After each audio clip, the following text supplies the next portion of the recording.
Přeji dobrý den, vítejte u naší společnosti Bart Caravan. Nyní si jdeme představit obsluhu obytného vozidla, což máme Adria Matrix model 600 SP.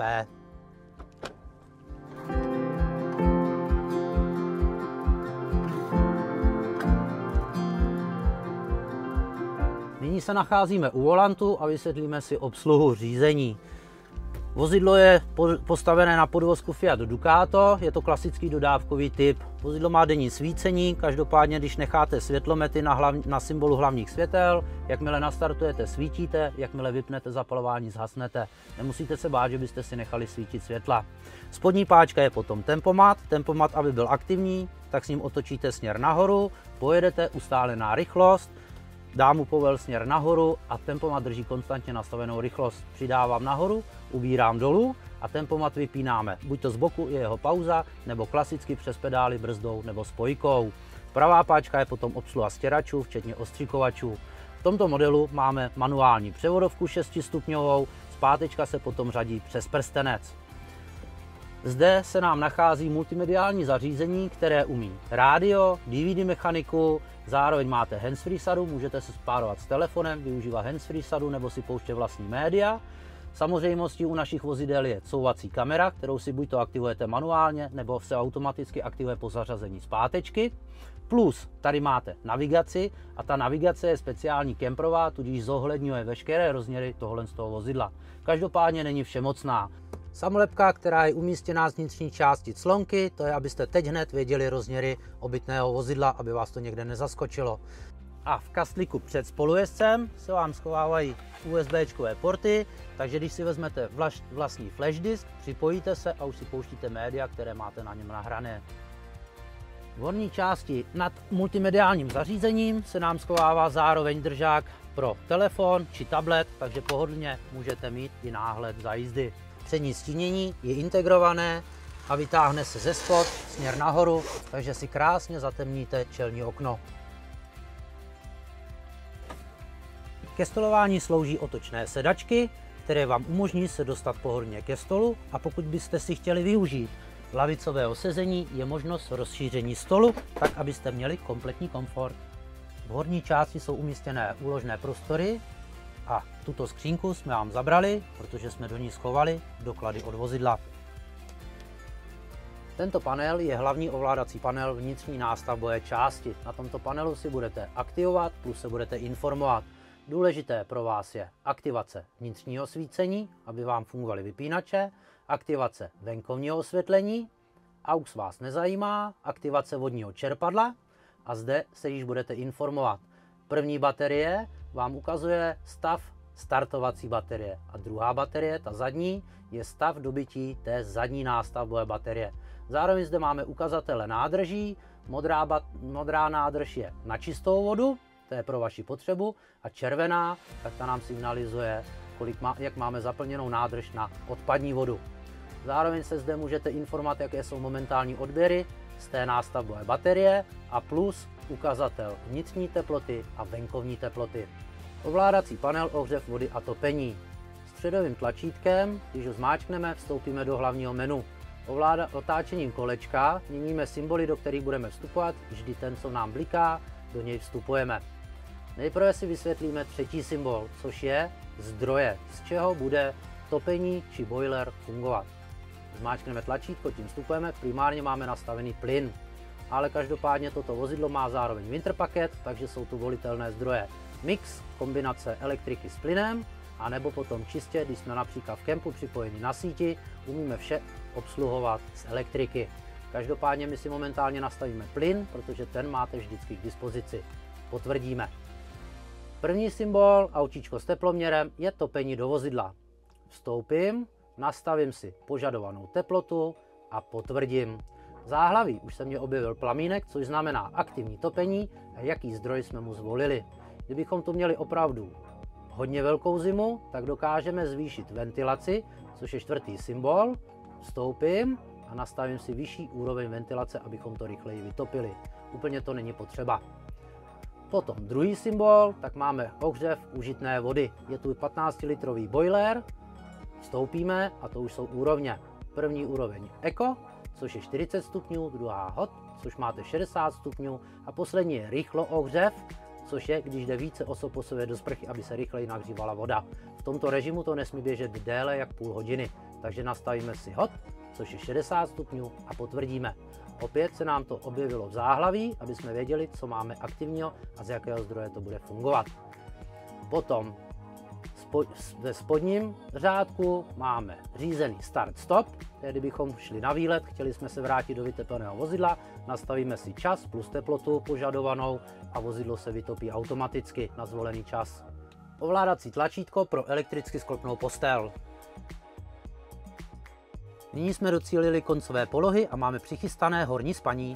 Přemístili jsme se do kuchyně, samozřejmě výbavu od nás máte, je to takovéto základní vybavení, tak abyste si dokázali fungovat. S tím, že když budete větrat při vaření, toto okno si dokážete osadit síťkou proti hmyzu. Zároveň zde máte 3plotínkový vařič, ten má vlastní piezo, je čistě plynový. Tady vidíte dřez na mytí nádobí a do vybavení kuchyně. V zadní části kuchyni se nám ukrývá lednice, její součástí je nádherný mrazák a nyní si řekneme, jak ji aktivovat. Je to jednoduché, dlouze podržím aktivační tlačítko, rozsvítí se mě ovládací panel a nyní již vidím, jak mi lednice bude fungovat. Ukazuje nám, z jakého zdroje bude fungovat, což je momentálně zvolený plyn, s tím, že jsme v automatice. Kdybyste si chtěli zvolit manuální pohon, v jednoduchosti podržím středové tlačítko, rozbliká se mě zdroj a můžu si manuálně zvolit, aby fungovala pouze z elektrické sítě, pouze z alternátoru, anebo pouze z plynu. Každopádně já jsem pohodlný a funguji vždy na automatické verzi, takže nechám zvolené Ačko, potvrdím a nyní se mě ptá lednice, na jakou intenzitu má fungovat. Ze začátku dáváme na max, potom až se nachladí, tak můžeme ubrat. Potvrdím a lednice už je funkční. Vedle lednice je královská šatní skříň a zadní spaní je u tohoto modelu řešené manželskou postelí. V nadstandardní výbavě tohoto vozidla je nástavbová klimatizace, která se jednoduše ovládá přes ovladač. Tato klimatizace umí fungovat čistě jenom, pokud jste připojený na síti. Ovladač si zaktivujeme a už si volíme úroveň ventilace, jaký program a plus teplotu, kterou chceme mít v tomto vnitřním prostoru. Koupelna včetně chemického WC. Pro aktivaci chemického WC si toaletu nastavíte. Tady dole je klapka, kterou otevřete. V horní skřínce máte nachystané tablety, je to vlastně chemické WC, čistě pro tu toaletu. A pro její aktivaci vezmu jednu tabletu, vhodím do vnitřního prostoru přes otevřenou klapku. Modrým tlačítkem spláchnete, nemá nastavený interval, takže jak dlouho držíte, tak dlouho splachujete. Odhadem mezi 5 a 10 vteřinama, kazeta se zalije, tableta se rozpustí a již toho můžete využívat. Důležité je po každém vykonání potřeby zavírejte klapku a potom po vykonání potřeby si můžete opláchnout ruce schovaným umyvadlem a zároveň je tady součástí sprchový kout, který si dokážete zaclonit a máte vše oddělené. Dvířka, za kterými se ukrývá kazeta pro chemické WC. Pro její vyndání je důležité, aby byla zavřená klapka v vnitřním prostoru. Poté již odjistíme pojistku, jdeme s celou kazetou ven, můžete si s tou dát ladies verzi, protože to opravdu potom něco váží a jdeme na výpust, kde jenom v jednoduchosti odklopíme, odšroubujeme a vylejváme. Tady je ovzdušňovací tlačítko, aby vám to lépe odteklo.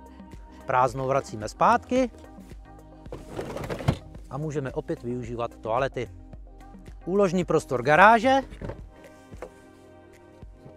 který vám pohodlně umožní převést veškerý kempový nábytek, vaše zavazadla a plus výbava, která je tu připravená od nás. Máte zde umístěnou konvičku, to je, když je špatně přístupná voda, přestou si poradíte kdekoliv.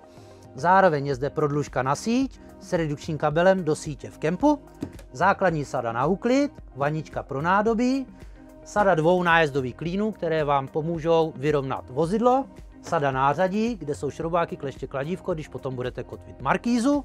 Máme tu zároveň kliku pro zadní stabilizační nohy, které si představíme. A výhodou této garáže je, že je manipulační. Toto je dno zadního spaní, s tím, že dokážu přes kliku si udělat buď to nižší spaní, anebo vyšší úložný prostor a manipuluju si s ní.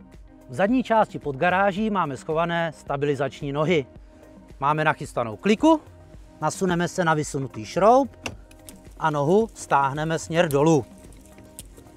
Po jejím napřímení se čistě opřeme o zem a tím končíme. Tyto stabilizační nohy slouží ke stabilizaci, nikoliv k vyrovnávání vozidla.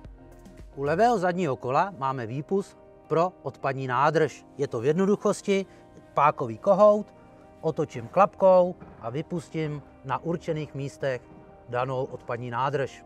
Otevřeme si dvířka a za nimi se nám schovává zázemí plynu. Zde máte 2 plynové láhve, které jsou vždy od naší společnosti kompletně naplněné. V případě využití jakýchkoliv vnitřních zdrojů, které zásobuje plyn, je zapotřebí otevřít horní kohout. Můžete zároveň otevřít obě 2, protože jsou propojené. Naše společnost dbá na bezpečnost, proto plynové láhve, respektive systém, je chráněný crash ventilem a je to za předpokladu toho, že můžete jezdit i s otevřeným plynem a je to v rámci bezpečnosti. Při možnosti přípoje na elektrickou síť, například v kempu, je zapotřebí využít redukční kabel, který máte umístěný v úložném prostoru garáže. K tomu slouží venkovní zásuvka, kde se připojíte do vozidla. S druhým koncem jdete do prodlužky, s prodlužkou jdete do sítě. Za spolujezdcem je umístěná nádrž pro čistou vodu, která je zároveň uzamykatelná, takže pouze odemknete a už ji můžete dopouštět, buď to využitím konvičky z garáže, anebo například v kempu mají hadice. Toto je vše ohledně obsluhy obytného vozidla od naší společnosti. Děkuji vám za pozornost a můžete vyrážet na svou neobyčejnou dovolenou.